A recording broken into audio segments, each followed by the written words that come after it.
انگریزی میں ایک کہاوت ہے، کہتے ہیں کہ dirty elections can not produce clean parliaments. یہ جس طریقے کے الیکشنز ہوئے، ان کو ڈرٹی کہنا تو میرے خیال سے وہ بھی لفظ ڈرٹی کی بھی توہین ہے۔ جہاں پر انصاف کا جو اس ملک کا سب سے بڑا ادارہ ہے سپریم کورٹ، وہ موجود ہے کہ ان کی عین ناک کے نیچے اسلام آباد کے لوگوں کو بھی ان کے مینڈیٹ سے محروم کر دیا جائے گا۔ آج آپ نے اس سیمینار کا ٹائٹل تو سیو دا ڈیموکریسی رکھا ہے، لیکن میرے خیال میں ضرورت اس امر کی ہے اس ملک میں اس وقت کہ ریسٹوریشن آف ڈیموکریسی کی ایک موومنٹ، ایک تحریک شروع کی جائے، کیونکہ ڈیموکریسی تو اب بچی نہیں۔ اگر آج ہم نے ان سلیکشنز کو تسلیم کر لیا تو پھر اس کا مطلب یہ ہے کہ آنے والے وقت میں اس سے کہیں زیادہ مسخ چہرہ ہمارے سامنے لایا جائے گا اور ہمیں قبول کرنے پہ وہ مجبور کیا جائے گا۔ الیکشنوں میں جو کچھ سب پر بیتی اور الیکشنوں میں جو کچھ ہوتا رہا، اس پر کافی کچھ کہا جا چکا ہے۔ میں مزید ان باتوں کو دہرانے میں وقت کا ضیاع نہیں کروں گا۔ اتنا ضرور کہنا چاہوں گا کہ میرے لیے یہ بڑی قابل حیرت بات ہے، ہمارے لیے بڑی قابل حیرت بات ہے کہ بینکرپسی آف موریلٹی دیکھیے کہ جو صاحبان اس وقت فارم 47 کے ذریعے جیتے ہوئے ہیں، وہ ان اسمبلیوں میں حلف اٹھانے جا رہے ہیں۔ اس قومی اسمبلی کے ہال کو بھی آپ میں سے بہت سے لوگوں نے دیکھ رکھا ہوگا کہ جس کے اوپر گول دائرے میں خدائے بزرگ و برتر کے نام لکھے ہوئے ہیں، اور اس کے عین نیچے کھڑے ہو کر یہ تمام صاحبان، اکثریت ان کی، وہ ان جعلی الیکشنز کے ایشو کردہ نتائج پر مبنی حلف اٹھا رہے ہوں گے۔ انگریزی میں ایک کہاوت ہے،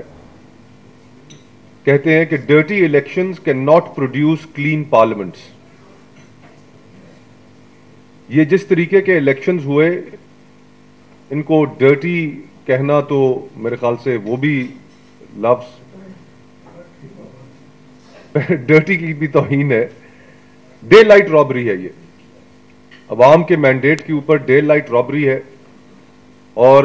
باقی جس طرح پورے ملک میں بلوچستان کی یہاں پر مثالیں دی گئیں، وہاں پر ہم سنتے آئے کہ ایسا ہوتا رہا ہے، لیکن یہ توقع نہیں تھی کہ اس ملک کا جو دارالخلافہ ہے، جو اس ہمارے ملک کا چہرہ ہے، جس میں کہنے کو باشعور لوگوں کی تعداد، پڑھے لکھوں لوگوں کی تعداد باقی ملک کی نسبت سب سے زیادہ ہے، جہاں پر انصاف کا جو اس ملک کا سب سے بڑا ادارہ ہے سپریم کورٹ، وہ موجود ہے کہ ان کی عین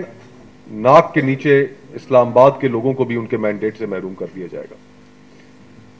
تینوں حلقوں سے جو صاحبان جیتے، اصل میں فارم 45 کے مطابق وہ اور ہیں، اور جن کو جتایا گیا ان کے ناموں سے ہم سب واقف ہیں۔ اب اس صورتحال میں ہمیں آگے کا کیا لائے عمل اختیار کرنا چاہیے، یہ گفتگو زیادہ اہم ہے، اور میں محترم سراج الحق صاحب کے سامنے ایک دو تجاویز رکھنا چاہوں گا، دیگر جو قائدین یہاں پر موجود ہیں، کہ اس وقت بلوچستان میں 4 جماعتوں کا آپس میں ایک انسپوکن الائنس بن چکا ہے۔ بلوچستان میں 8 تاریخ کے بعد سے احتجاج ہو رہا ہے، وہاں پر شاہراہیں بند ہیں۔ ہر روز اس احتجاج کے بارے میں ہم قومی میڈیا میں خبریں دیکھتے ہیں، سنتے ہیں۔ Hazara democratic party, Balochistan national party, Mengal صاحب اور محمود خان اچکزئی صاحب اور جمعیت علماء اسلام، تو ان تمام جماعتوں سے بھی رابطہ کیا جائے۔ پھر اس کے بعد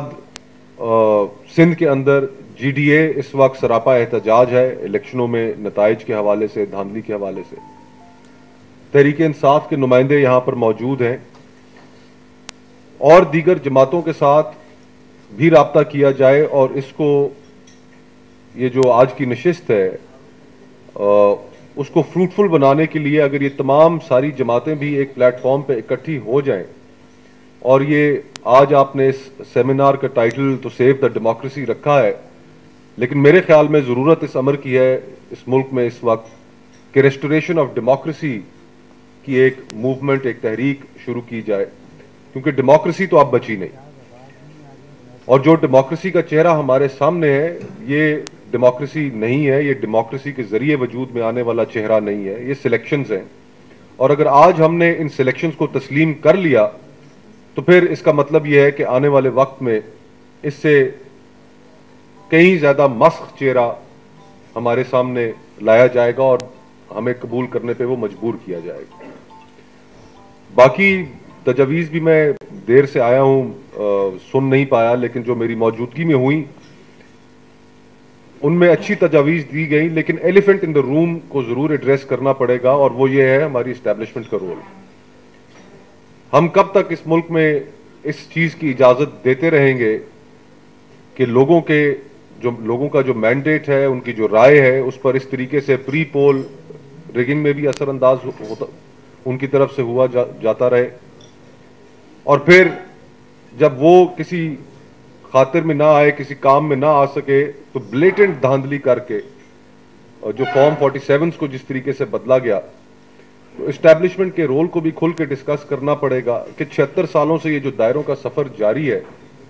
اس کو ہم مزید جاری نہیں رکھ سکتے، بالآخر پاکستان کو اس دائروں کے سفر سے باہر نکلنا ہے۔ خطے کے باقی ممالک کہاں پہنچ گئے، آج ہم کہاں کھڑے ہیں، لوگ ملک دھڑا دھڑ چھوڑنے پہ مجبور ہیں۔ پچھلے سال پاکستان سے تاریخ کی سب سے بڑی مائیگریشن ہوئی، 10 لاکھ سے اوپر پاکستانی یہ ملک چھوڑ کر نکلے، اور اگر اسی طرح کے حالات جاری رہے تو مزید لوگ نہ صرف یہ ملک چھوڑنے پہ مجبور ہوں گے، بلکہ یہ سیاسی بے یقینی کی فضا جو بچی کچھی ہماری معیشت ہے اس کو بھی تباہ و برباد کر کے رکھ دے گی۔ تو میری تو یہی تجاویز ہوں گی کہ باقی سٹیک ہولڈرز، جماعتیں، ان سب سے رابطہ کیا جائے، اس کو ایک منظم شکل دی جائے۔